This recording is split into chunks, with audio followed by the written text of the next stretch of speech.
예. 에, 신명기 23장 1절에서 18절 말씀. 고환이 상한 자나 음경이 잘린 자는 여호와의 총회에 들어오지 못하리라. 어,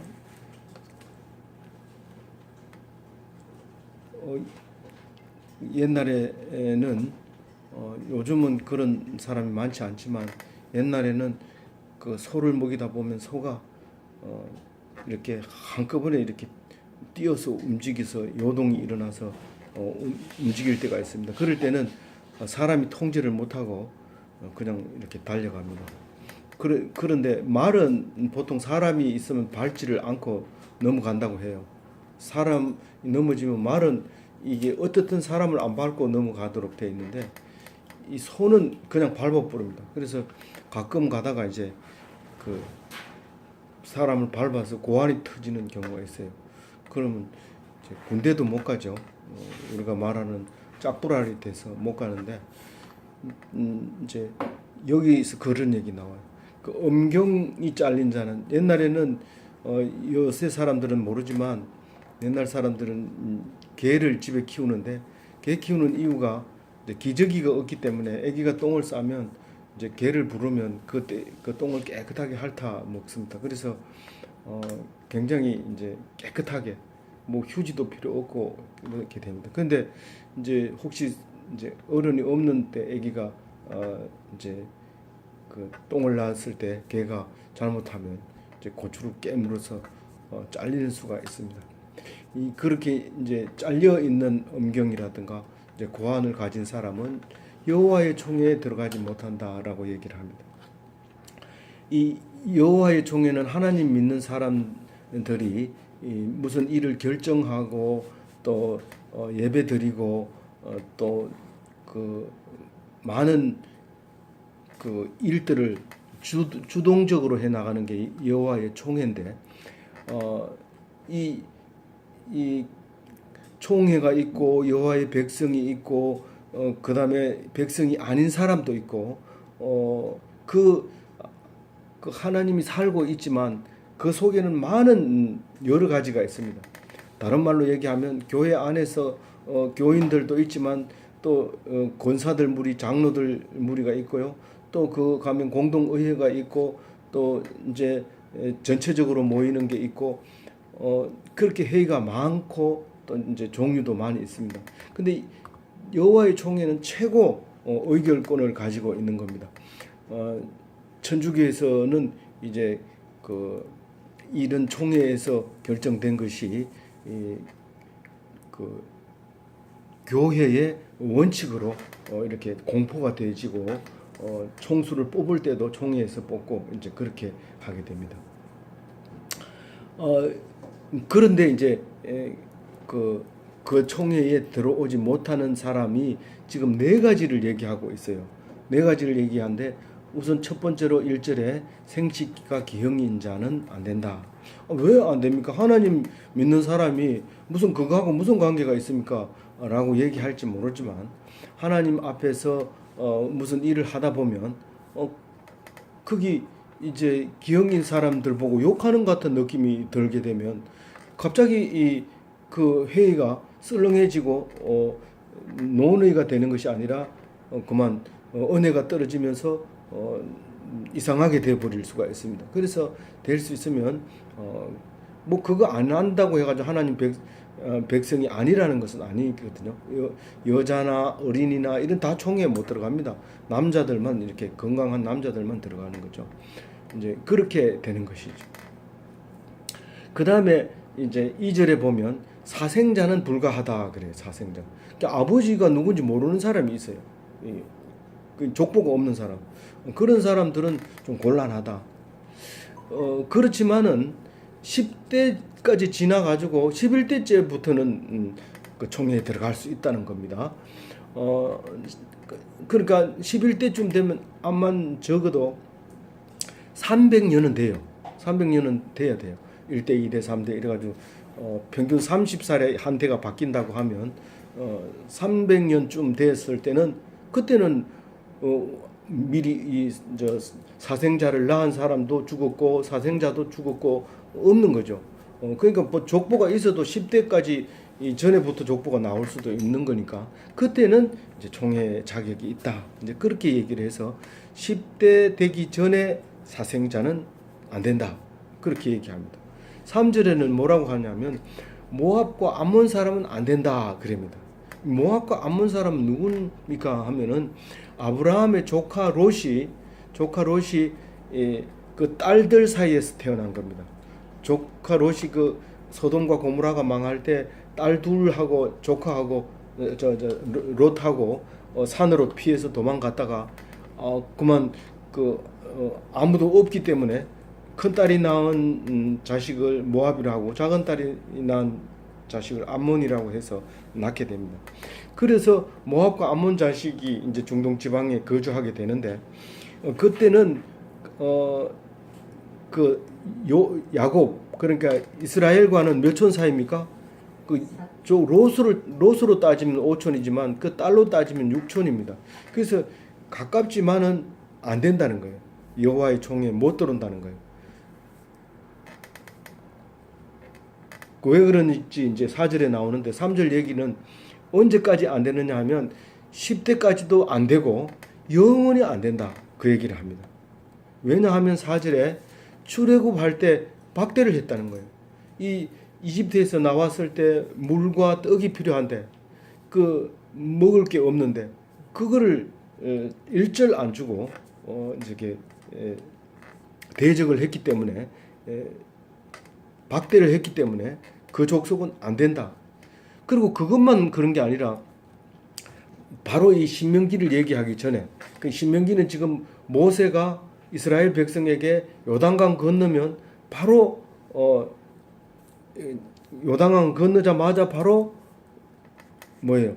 그 약속의 땅에 들어가게 되는데 그 약속의 땅에 들어가기 직전인데 바로 직전까지 민수기에 보면 발람을 이제 사가지고 와서 이 사람은 주술가기도 하고 선지자기도 하고 예언가기도 하고 그런 사람입니다. 아주 능력이 있는 사람이에요.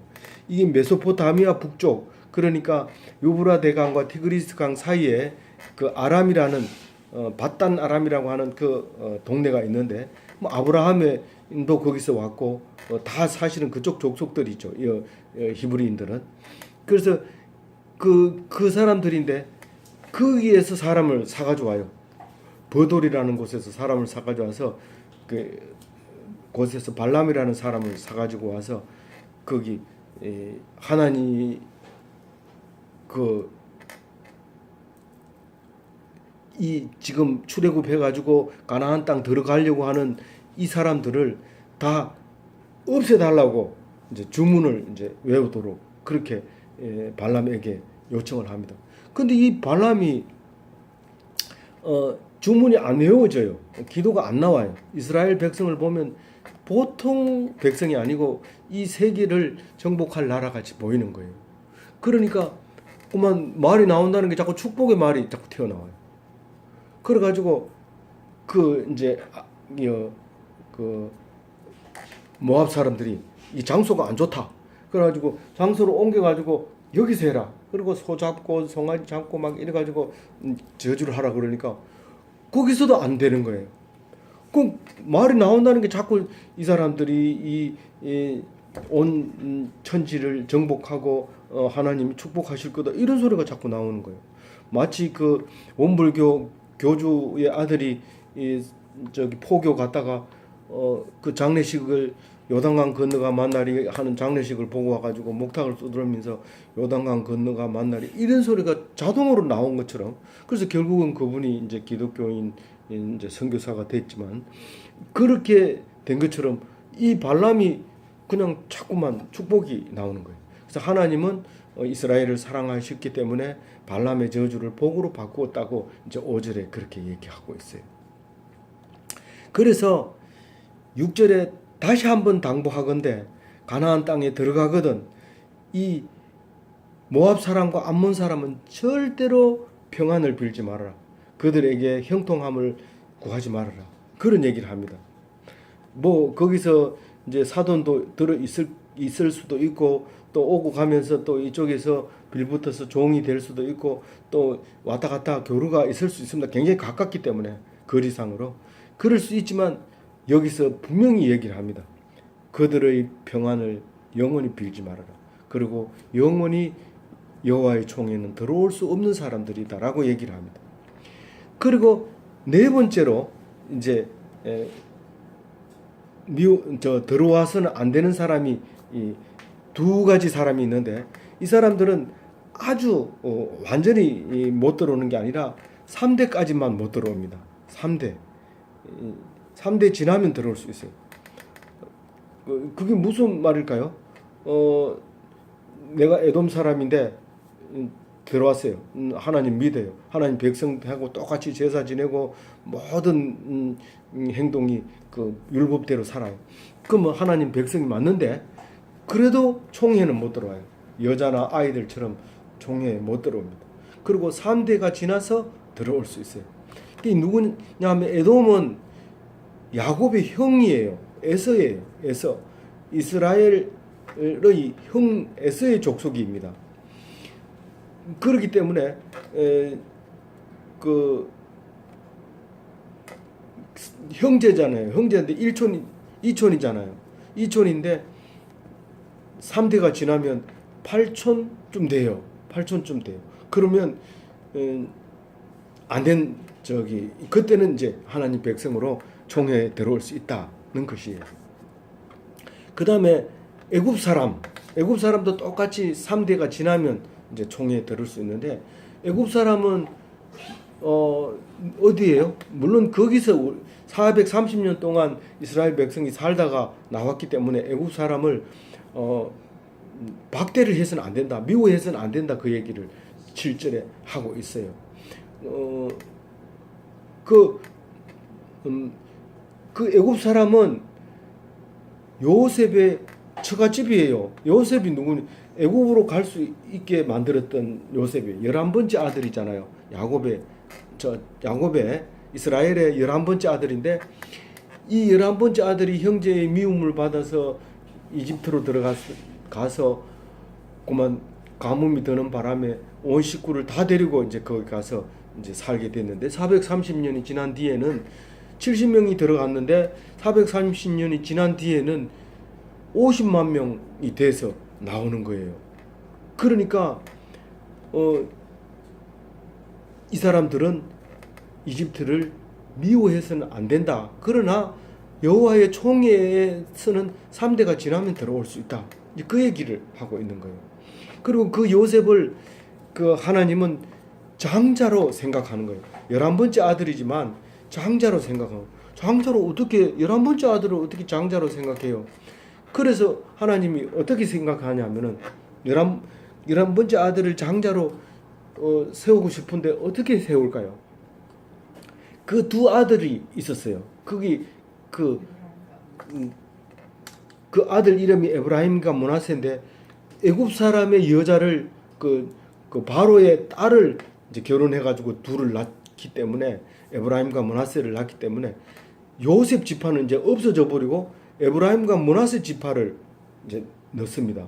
그러면 두 몫을 주게 되는 거예요.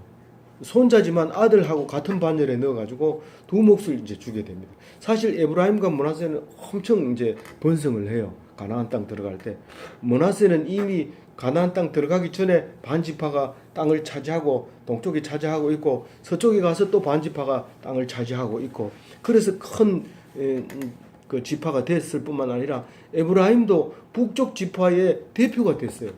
그 에브라임아 북이스라엘이 망할 때 슬피 울면서 에브라임아 하고 우는 그런 장면이 이제 뒤에 나오게 되죠.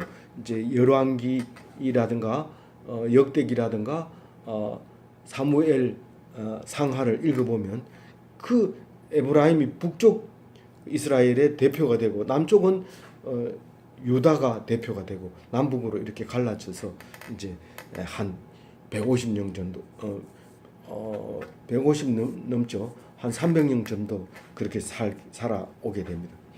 그러다 이제 북쪽이 먼저 망하고 이제 남쪽이 남아 있는 바람에 북쪽은 없어지고 남쪽만 남아 있다 보니까 뭐 이스라엘의 하나님이 유대의 하나님이 돼서 유대교가 돼버린 거예요.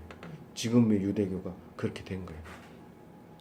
그래서 망한 이스라엘의 그 대표가 그 에브라임이었다는 겁니다. 그래서 13지파지만은 늘 12를 얘기하는 것은 레위 지파는 제사장으로서 분깃이 없어요. 땅을 안 분배해 줍니다. 그래서 12지파가 유지되어 나가고 있는 거죠. 그래서 네 가지입니다. 다시 한번 얘기하면 네 번째 이야기가 3년 동안은 못 들어온다.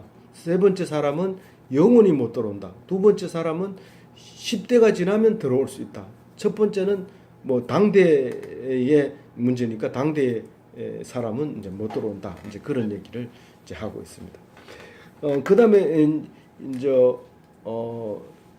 거기 9절에 보면 요건 9절에 딱 한 절만 이야기를 하고 있습니다. 뭔 얘기를 하고 있어요? 9절 한번 읽어 볼게요. 내가 적군을 치러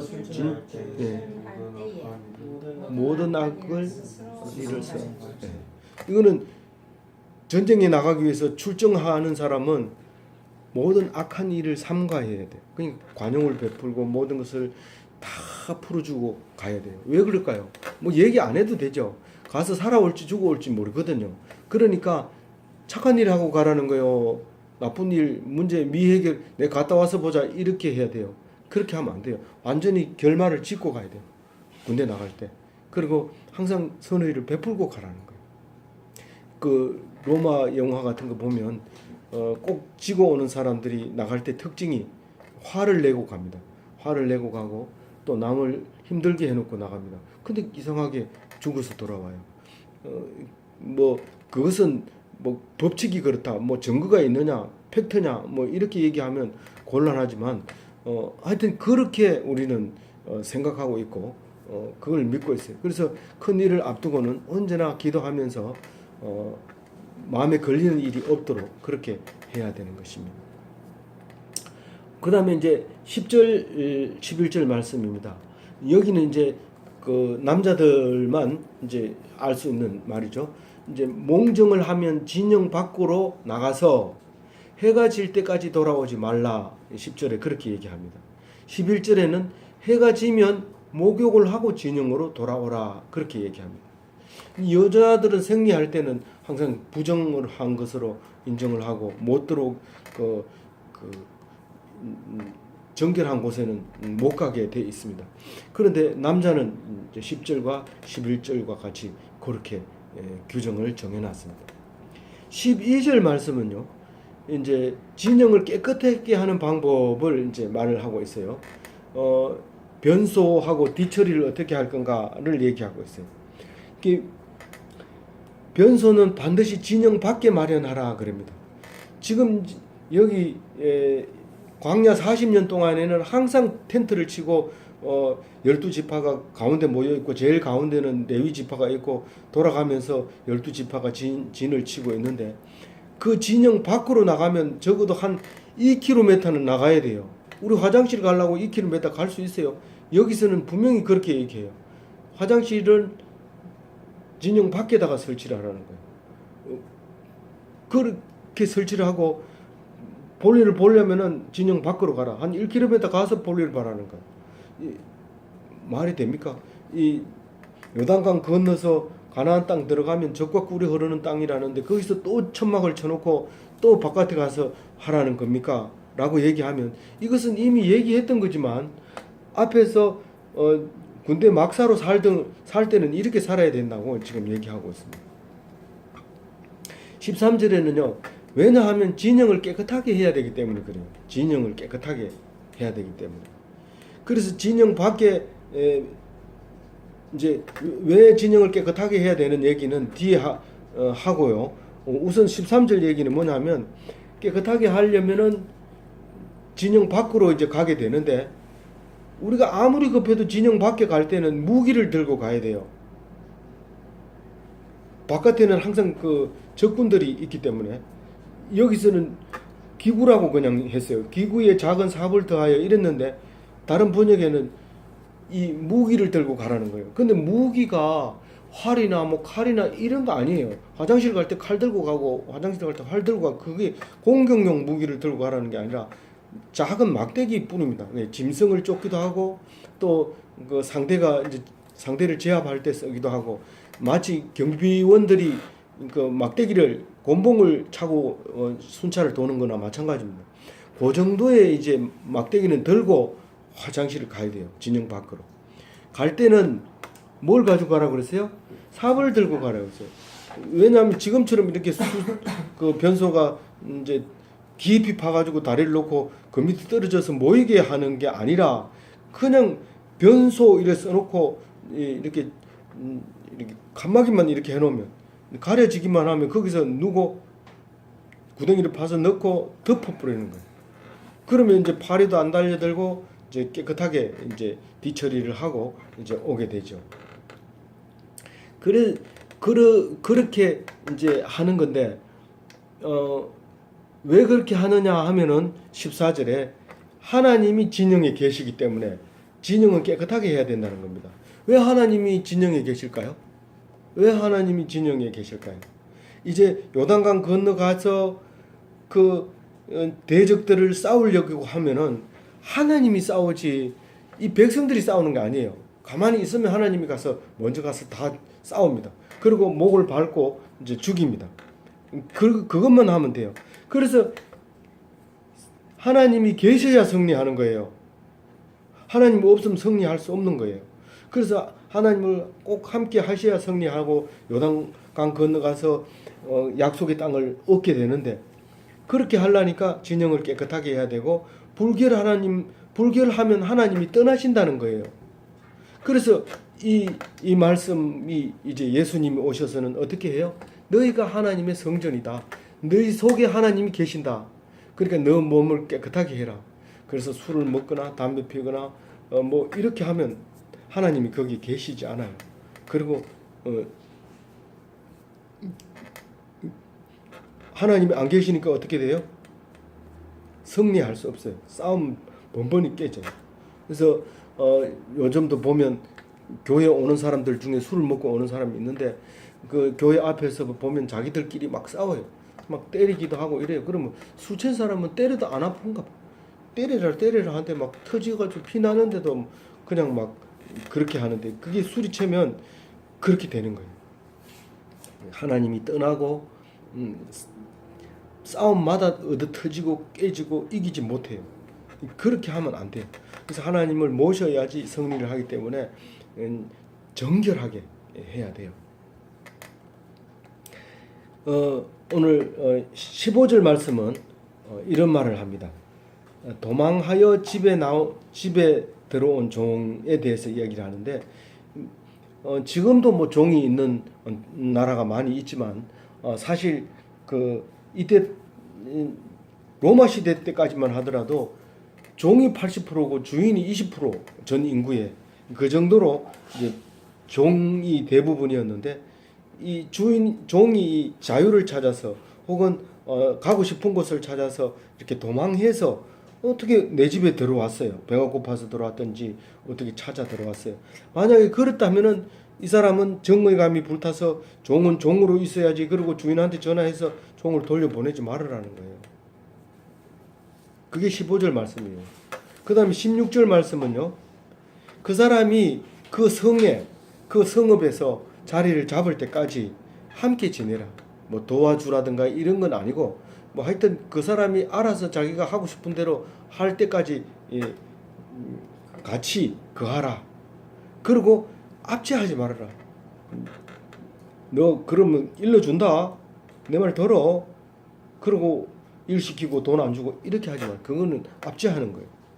지금 우리가 불법 이민자들을 얼마나 박대하고 있는지 몰라요. 그건 라디오에 나오고 TV에 나옵니다. 물론 잘해준 사람은 라디오 TV에 안 나오죠. 그렇지만 그것만 나오니까 우리가 못된 것만 보고 있는 거지만 사실은 불법 이민자를 공갈 쳐가지고 거기 일을 시키고 돈을 안 주고 그렇게 하지 말으라는 거예요. 그 다음에 17절에 보면은요. 개같이 번 돈은 헌금하지 말라 이렇게 얘기합니다. 이 개같이 번 돈이 뭐냐? 창녀로 번 돈 그거 헌금하지 말라는 거예요. 사실 뭐 창녀가 됐다는 것은 성도가 아니라는 거죠. 성도가 아니라는 거예요. 그렇게 번 돈을 가지고 내가 하나님께 헌금하려고 했으니까 내가 그때 헌금하려고 했는 그 돈, 이 돈으로 갚아주세요. 그리고 창기나 남창이 번 돈, 그걸 갖다 헌금하면 그건 받지 말아라. 그걸 갖다가 개같이 번 돈이라고 얘기해요. 성경은 그렇게 얘기하고 있어요. 그래서 우리는 오늘 주시는 이 말씀, 가나안 땅 들어가서 아무렇게나 살면 안 됩니다. 생각나는 대로 살고 그냥 막 살면 안 됩니다. 왜요? 다른 사람 다 그렇게 사는데. 그렇게 사는 사람이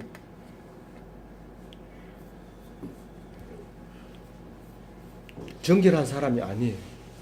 부정한 사람이에요. 부정한 사람은 하나님이 원하지 않아요. 그래서